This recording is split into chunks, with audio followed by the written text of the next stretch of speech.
Hello and welcome to Community Cast number 15. Had to think there, despite the fact I just finished number 14, but there we go.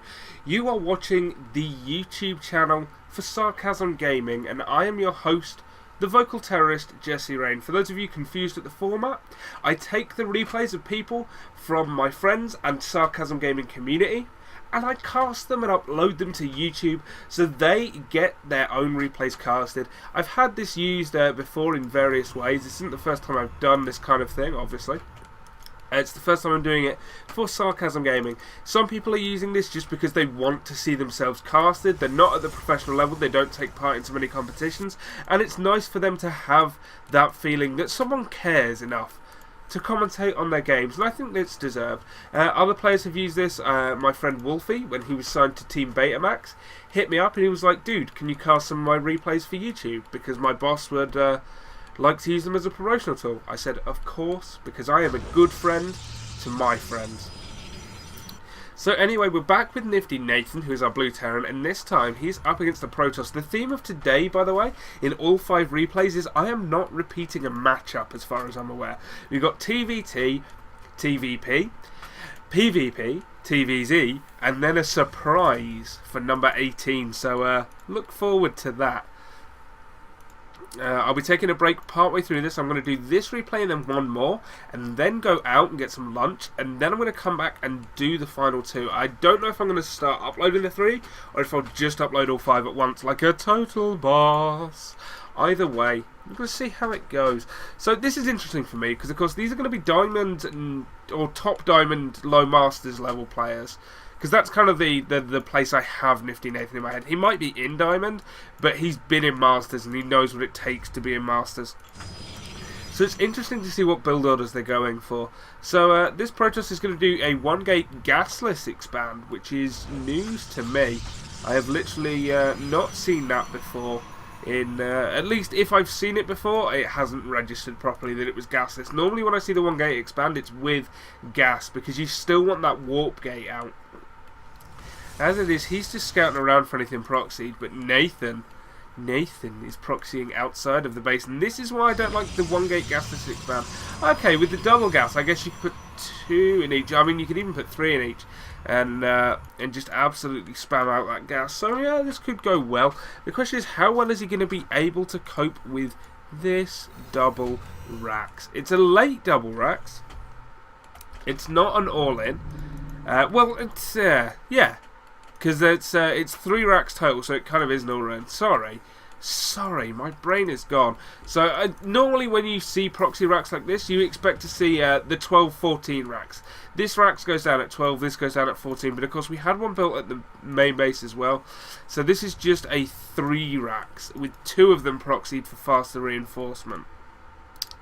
Right now, after Sundays, he doesn't see it. He don't know it's there. He's going to see it eventually, when these Marines start coming through. Now, he will see this Marine here. Will this lead him to investigate or not? Right now, he's got nothing at home to defend. Warpgate is on the way. He has 1 gateway producing a Stalker. He has a Zealot out. That's not enough, especially when the SCVs are pulled. It's time to play Ride of the Valkyries. I wish I had it loaded up because I would genuinely play it now. Because Niftynathan is going in. I really hope this kills the Protoss. It's so sad to see the Probe has seen it. It doesn't matter. He needs to pull back up there. He cannot defend this base. Bunker's going down. Sorry, but this Nexus is gone. What's going down? Double gateway. Chrono boosting out his sentry and warp gate. I'd kind of be half tempted to just go straight up the ramp here as Niftynathan, because you want to get out before that sentry is there. As it is, the sentry is going to be there by the time this is killed. So he's just going to have a container.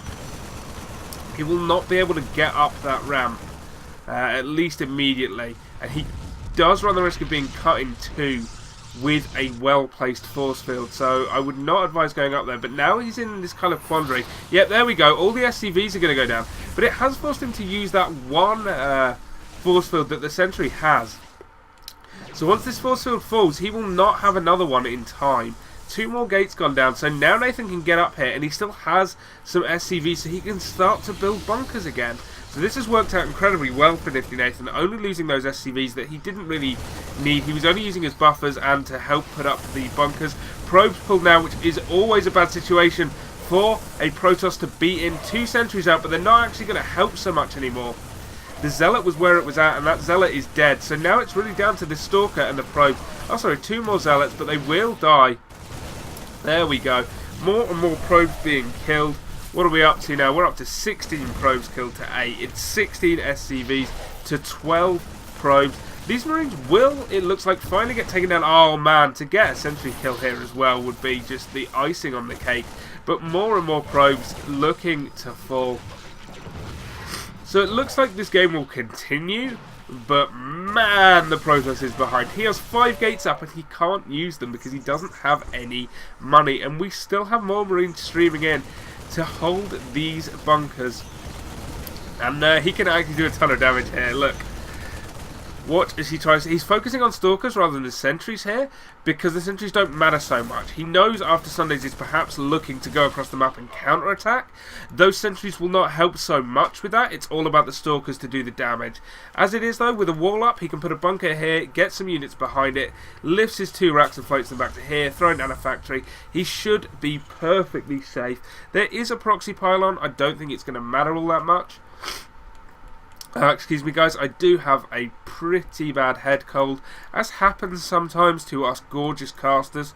2 Stalkers will see the floating barracks. I don't know as 2 Stalkers actually kill them in anything approaching enough time. No. Not even 3 Stalkers do. So plenty of Marines up here. 2 bunkers going down. Sorry Protoss, but you ain't getting up there. If Niftynathan had chosen to expand behind this, this might have done some damage. But as it is, Niftynathan playing incredibly safe means, no way, no how. And of course, if he wanted to expand, he could just build the command center up here. Like, that's literally it. And there's nothing the Protoss would actually be able to do about it. So now, how far behind is he? Okay, 20 SCVs to 16 probes. Still contained here. So absolutely no way to expand for him just yet. Now trying to attack from both sides. So this could go quite well. Right now taking down the Zealot. This bunker will fall. The 3 Marines come out though and they can hide around this one if they're careful. I don't like that move by Niftynathan, but he just wants to take down these Stalkers. Another sentry falls, which is 100 gas gone again for the Protoss. And the Protoss is very low on gas at this point because he doesn't have the probes to get enough minerals and enough gas to do the damage. I'm going to talk about Nathan's follow-up in a second, but I want to watch and see how quickly this bunker now falls. This contain will finally be broken. Will he save the Marines or will he just go for kills? He's going for kills here at this point. I think he'd be wiser to focus on Stalkers, and I'll tell you why in a second. Oh, he snaps one. Excellent. Okay, here's why. See this?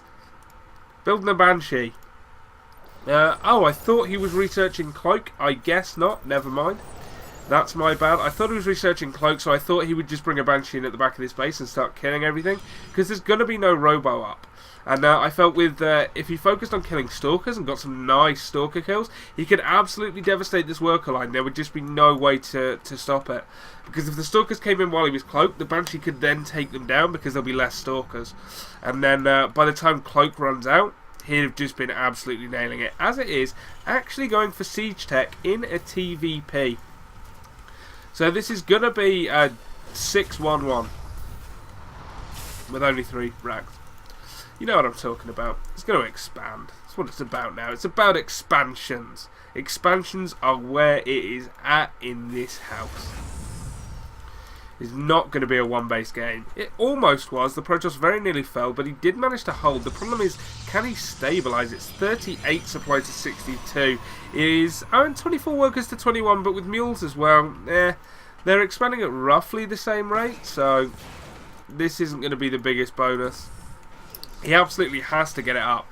But once there's 2 orbital commands, Niftynathan's economy is just going to absolutely go insane. Protoss does have some very, very good 2-base. Probably the strongest 2-base player in the 3 races. But Niftynathan now, having done so much damage in that early game, is just going to move out. He has a ton of units here. He has his first 2 medevacs, which is a great timing to push out. This is kind of like a 1-1-1, because you've got the units you expect. You've got Banshees, you've got a couple of siege tanks with siege mode, and you've got Marines and a few Marauders mixed in there. It's just a lot more bio because he had 3 racks. And he could theoretically siege up outside this ramp and just kill anything that tried to actually move down and attack. Yeah, here he goes. He's going to siege up in there. So if the sentries and zealots come down there, they are dead. There's a lot of stalkers out now, and I'm not sure this is going to be super effective. The best way to kill an army like this is to catch it before the tank's on siege, in the middle of the map. As it is, way too late for that. The Terran is at his base, and those are nice force fields, but there aren't enough of them. The siege tanks are still going to be close enough that he can now go in, and that is not a good force field at all. Trying to trap some units, but it hasn't worked out for him, and now all these Marines can get healed by medevacs. The siege tank is going to get even closer. Another stim comes out, all these stalkers and sentries will die, and that is going to be GG because there are just no units left. After Sundays has left the game, not even throwing out the GG, not even trying to skillfully micro his immortal against 400 units of Niftynathan. Whew. Thanks Niftynathan for sending us that replay, and thanks for being a total badass and dominating a Protoss like only Terran can. Guys, that's it for this replay, but I'll be back with 3 more still to come. We are Sarcasm Gaming. Don't forget to check us out at sarcasmgaming.com. If you want your replays casted, why not email them to me at voctagaming@gmail.com. Guys, thanks for watching, and I'll see you all shortly for the next replay.